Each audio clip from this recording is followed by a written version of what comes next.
What's good, everybody? It's your boy Showtime, and this is Word Around the World.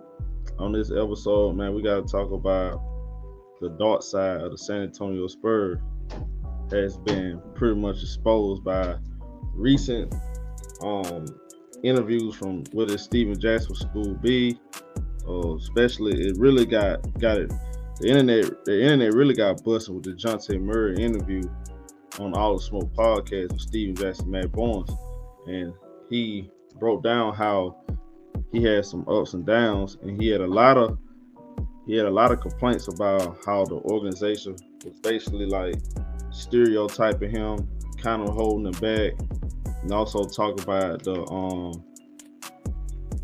his relationship with him and Kawhi, Tony Parker, how he felt like Tony Parker pretty much want keeping it real with him. And they kind of highlighted a lot of things that I've been saying for a couple of years now, how the San Antonio Spurs are a successful organization.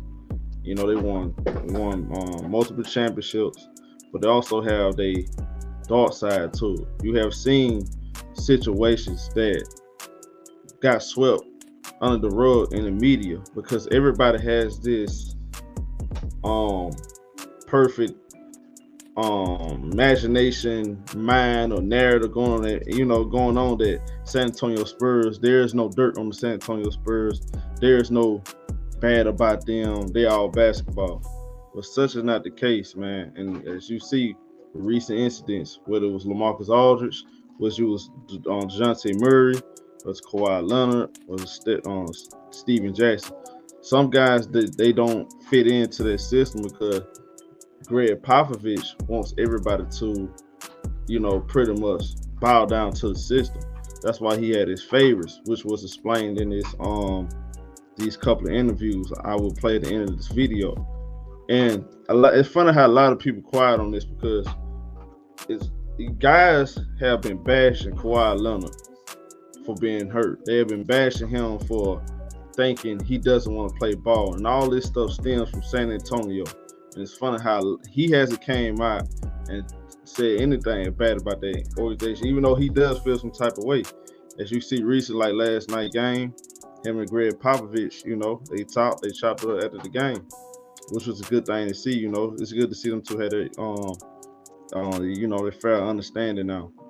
But a lot of people gloss over how the Spurs organization did Kawhi Leonard. Those injuries came from the Spurs. And that's what people don't understand. Like he was, like they have a great medical staff. That's fine, but it's okay to admit when you're wrong. We have seen other organizations get it wrong with their players, and also even with this organization, Danny Green even came out and said something about he was misdiagnosed. He was playing with I think like a torn quad or something like that. So it's like we had incidents like this before, and the media never tell you the full story. They telling you what's going to get them clicks and views, whether it's bashing the player over praising the player. And they've been bashing Kawhi Leonard for years, man. I think, and a lot of people still ain't giving this no shine because they go against their narrative. But I'm gonna talk about it. And Dejounte Murray broke down the difficulties of playing in San Antonio Spurs, because they have their favorites, which is Tony Parker, Tim Duncan, Manu Ginobili. And also, this exposed how selfish of a player and a person that Tony Parker is. Everybody never talks about this stuff. We pick and choose who we want to tell the truth about, or supposedly, right? But Tony Parker hasn't been a great teammate even before that, as you saw the situation with him and Brent Berry. You know what I'm saying? Or what about, come on, bro. Like, we swept that on the road, and folks started believing what he said when it came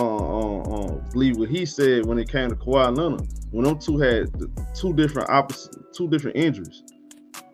Tony Parker had he tore his quad. Kawhi Leonard injury lingered on. It's like a hamstring.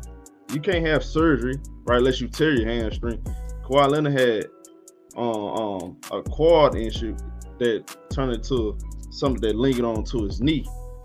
It's tendonitis, and nobody. I'm sorry, I might not. It's like chronic. I'm gonna say that it's like chronic, right? Nobody talked about that. It's required for you to have rest, and that injury lingered on into the Toronto Raptors. That's why he had the load man. The first year of the Clippers, he had the load match. They even had the Clippers sent out, you know what I'm saying, documents showing that he's still dealing with it. And it wasn't until the 2020, 2021 year he was playing back-to-backs. People not talking about that. And they forget, oh, San Antonio was right, this, that, and the third. But, bro, it's already been proved that Kawhi was right. As you can see, he was still dealing with that same issue. And people don't understand this. Kawhi could easily sue the Spurs. He could have sued them guys. They misdiagnosed him. These injuries lingered on. That Zaza Pachulia injury, that really did damage, right? Then you got to think about it for this. He had the same issue before with his knee, with San Antonio. That same year, the year before that. So Spurs, I would haven't been squeaky clean. Goes back to this Steven Jackson. He talked about how Gregg Popovich, he pretty much been the head of everything. A lot of people say, oh, this guy wasn't the leader, that guy was the leader. Nobody was the leader with San Antonio Spurs. It was Gregg Popovich. So let's get that understood. There's always been Gregg Popovich. He always was the leader. And none of you guys are speaking on this stuff, but I am. Everybody's quiet about this situation. And it's funny because it doesn't fit y'all narrative. Everybody's been bashing Kawhi Leonard name. They've been bashing Steven Jackson name, but it be the same people. They'll say, "Oh, this is cooning, that's cooning." But you listen to this young brother, Dejounte Murray, and we love using that word cooning so loosely. That's a story for another day. But let's talk about this. A guy that came up from the hood, came up from somewhere that he didn't ask to come from, right? He had no choice. He's getting stereotyped by NBA teams before he get drafted, saying he just a game member because he did juvenile time and all this.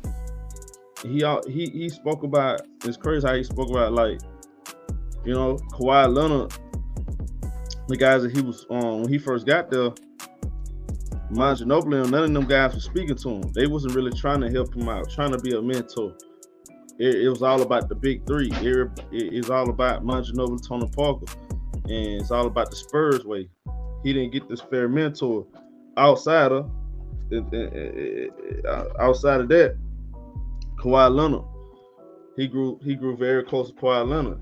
He gave Kawhi Leonard a lot of great praise. Talk about how his how dedicated he is to the game, which goes against the narrative. How much of a great teammate he is, which goes against the narrative, you know, that everybody else try to put on Kawhi. And he said he played a big part in him. Kawhi Leonard played a big part in him making an all defensive team, which goes against the narrative. You know, everybody be saying, man, bro, a lot of people, man, they have no 2 cents on it because it don't fit their narrative. And that's why I'm saying, man, we have get to a point, we like to bash these basketball players, man, and we don't even get the full story. I like to tell a full story. I like to get a full details about it. Y'all listen to this interview. I make sure y'all listen to the whole interview, man. It was a great interview. Dejounte Murray showing how he came from nothing. And he still, even though he made the All-Star level, he's still looking to go higher in life. You feel what I'm saying? Like, he's some guy that came from nothing, man. He's made himself to something without having that mother figure, having his uncles and stuff like that. And, you know, when he first got to San Antonio Spurs, he didn't ever get to shine, you know. He was getting held back. Felt like he was being held back because the politics of they was already stereotyping him. And when you got these certain coaches, what is this a job you work at? Everybody, some people relate to this. Certain jobs, they got their favorites. The guys that gonna do what they say. The one that don't, the ones that allow their boss to disrespect them, they push them out. And guys like Steven Jackson, Kawhi Leonard, and Dejounte Murray, they didn't allow them to get down. They didn't allow Gregg Popovich and nobody else to disrespect them. And y'all talking about like situation like Kyrie Irving, oh, he should leave because he felt disrespected, bro. When Kawhi Leonard did that, y'all blame him. Y'all took up for the San Antonio Spurs. If anything's cool, come on, bro. Like Kawhi Leonard and Steven Jackson and guys like that, they just did what you said that Kyrie Irving should be doing. Once they felt disrespected, like Kawhi Leonard, y'all turned y'all back on him, knowing this man dealing with an injury. He got it out of there. Not only he got out of there, he didn't even bash the dudes like that. He still have it. And games of last night, you born a man helped you in the chip.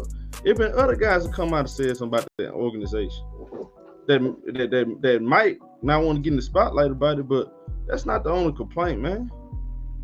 They kept Tony Parker around after the disrespect, and Tony Parker left as soon as he realized he wasn't starting point guard no more. He bounced out of that. He didn't want to be a young mentor. Didn't want to be a leader to Dejounte Murray. But that stuff always get pushed to the back because we so quick to go with the narratives. We so quick to jump up and talk bad about somebody because of what the media say about them, instead of doing your own homework, your own research. But anyways, I'm gonna play that video, these two videos for y'all. Y'all let me know what y'all think. Make sure y'all hit that like button. Definitely subscribe. Like the comment section. Let me know what y'all think, bro. I'm out.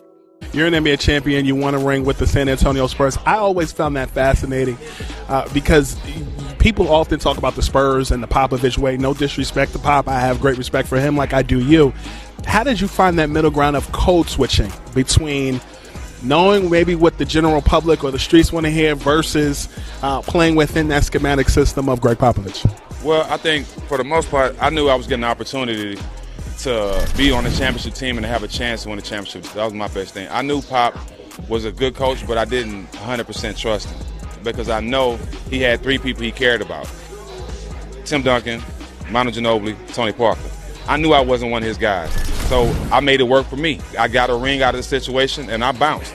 You know what I'm saying? Because they tried to lowball me and give Ginobili the money. So I have all the respect for Pop for giving me that opportunity. But San Antonio was not a place for me. As you see, I left San Antonio and had better years. I was averaging 20 points, so that system wasn't meant for my game. I'm glad I left. I'm thankful for the championship, but I'm glad I was able to leave San Antonio and be the best player I could be because I wouldn't have been that if I stayed there. I take that and raise you this. Do you see any similarities between the way you moved around in San Antonio and how Kawhi? You took the words right out of my mouth. Let me tell you why I knew you was going to say that, because I was there with Kawhi the 2 years before he left. I was there. The first year I went back to San Antonio, my second time, we went to the Western Conference Finals and lost to OKC. So I know Kawhi, and I know what he was dealing with, and I know the person he is. I knew that wasn't going to fit for him because he's a player. He's a basketball player. He's not a system guy. Pop needs system guys. But one thing he knew, just like I know, once Tim left, it's over in San Antonio. They bring in a point guard from Argentina that's close with Manu, playing in front of me. And I'm behind Tony, Patty, but they playing these mind games. They trying to see if they could break me, not knowing you can't break me. They want you to break yourself. They want you to break yourself. You know what I'm saying? Man, bro, this is too much, bro. I'm like, what did they put me through, bro? I don't understand. I start hearing your name. Steve Jack went through a lot of BS. Obviously, we know you. I know you cold, so you ain't got to tell me you cold. Come on, bro. People don't realize, bro, I went through so much there. Like, I was there 6 years. You feel what I'm saying? Like, it don't seem like he was there that long either. It doesn't. I feel like, really like, and they know I feel this way. I feel like they really they drafted me, but they feel like the stuff that was going around the air of me coming from the hood and that I was gonna make it in entourage 30 people. Yeah. Smoking, drinking, in articles about fighting, just ruining their reputation of what they stand for as a Spurs. I think that's what they thought, but they never said that. You know what I mean? Just from the stuff I had to go through. And when they seen he need a chance and this motherfucker be in the gym, they start having to kick me out the gym. When they said you got access 24 hours every day, knowing I wasn't playing, so I'm like, lace them up, we to the gym. You know what I mean? That was just every day. And obviously, I start growing. First year go by, thrown in the fire in the playoffs versus the Rockets. Then my second year, they see I come back, obviously getting stronger, getting better. And then that was the year I took the job from Tony. Pop brought us in the office. You know what I mean? He told Tony. Tony ain't like it. I know he ain't like it. You know he ain't like it. You know what I'm saying? That's Like, for me, I love real. Like, keep it a buck with me. Like, keep it 100, bro. I'ma love you for that. You know what I mean? And I know he didn't like it. You feel me? Because if he liked it, he would have mentored me the way he should have. Right. He wouldn't have went to Charlotte. He would have stayed right there. You feel what I'm saying? Yeah. Kawhi is a teammate. We don't get to see much of that. You had him as a young fella. He was a vet to you. Speak to what Kawhi is like as a just off the court, cool locker room dude and a mentor to you. Man, Kawhi dope. And the thing I love about him is like when you comfortable in your own skin, you gonna get way more love like Facts. Than you even expect. You know what I'm saying? And for Kawhi, he's like, bro, I don't want to be on the internet, bro. I don't want to be in the media. Like, I want to live my life. I want to hoop. I want to hoop. That motherfucker be in the gym. Like, you know what I'm saying? So it's like, he's like, I want to hoop, be with my family, my boys, like, and that's it. But I want to hoop, you know what I mean?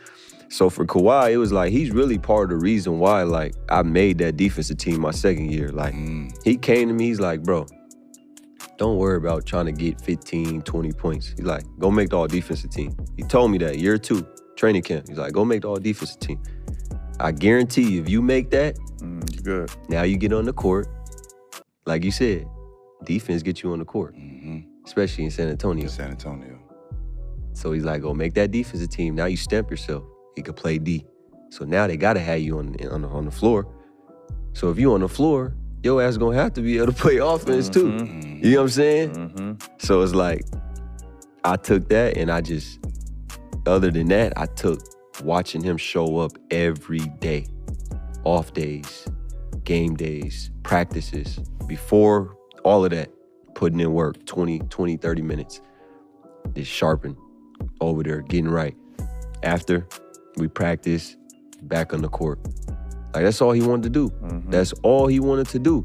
So for me, I'm like, damn, like, this motherfucker, finals MVP, already won the finals, defensive player of the year, all-star, you know, made money, all that, like, but he's in the gym. Like, he don't got none of that. Like, he's trying to please these dudes, like, to make it, to make the team. So I'm like, bro, I got no excuse, bro.